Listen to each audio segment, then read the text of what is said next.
Welcome back to my channel. Today I'm going to read one topic from this chapter, Psychological Indian Subcontinent Edition. And this topic name is Observational Learning. Learning from the behavior and outcomes of others. So while at a formal dinner party, you notice five different folks placed next to your plate, including two of a shape you have never seen before. Which ones do you use for which dishes?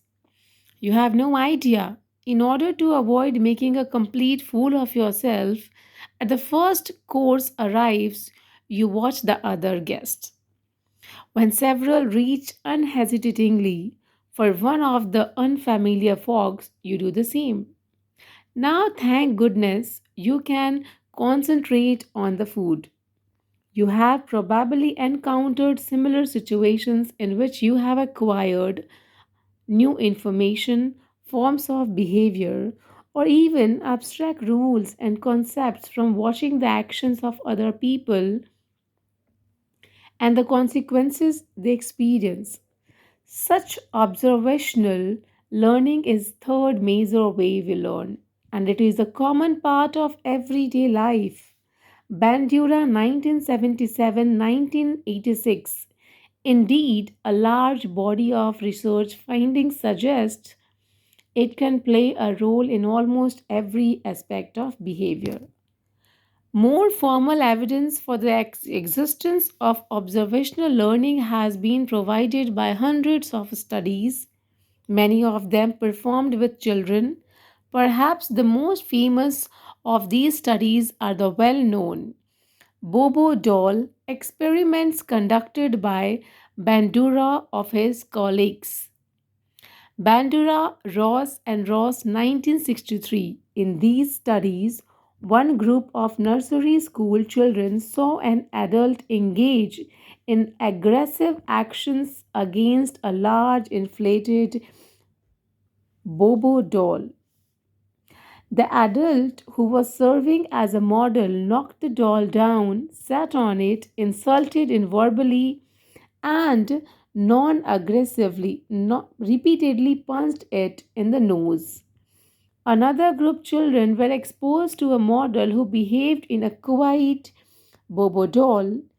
Careful observation of their behavior revealed that those who had seen the aggressive adult model similar to those of the model, in contrast, children in the control group rarely, if ever, demonstrated such actions.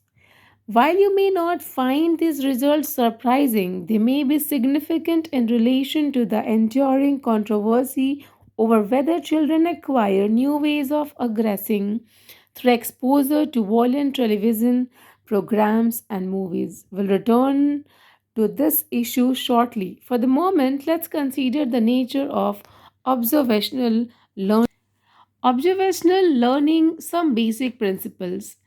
Given that observational learning exists, what factors and conditions determine whether and to what extent we acquire behaviors, information, or concepts for others? The following four factors appear to be the most important. Bandura 1986. First, in order to learn through observation, you must direct your attention to appropriate models, that is, to other persons performing an activity.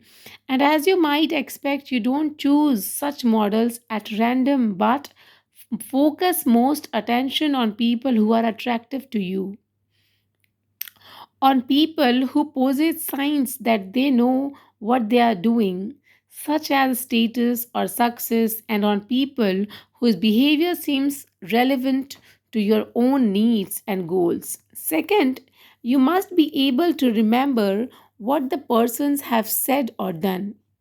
Only if you can retain some representation of their actions in memory can you perform similar actions at later times or acquire useful information from them? Third, you need to be able to convert these memory representations into appropriate actions. This aspect of observational learning is termed Production processes depend on your own physical abilities. If you can't perform the behavior in question, having a clear representation of it, as when you watch someone tie a bow tie but have no plans to wear oneself, or the observed behaviors may involve high risk of punishment to be repugnant to you personally, as when you observe an ingenious way of cheating during an exam but don't want to try it yourself, only if the information or behaviors acquired are useful, will observe put them to actual use.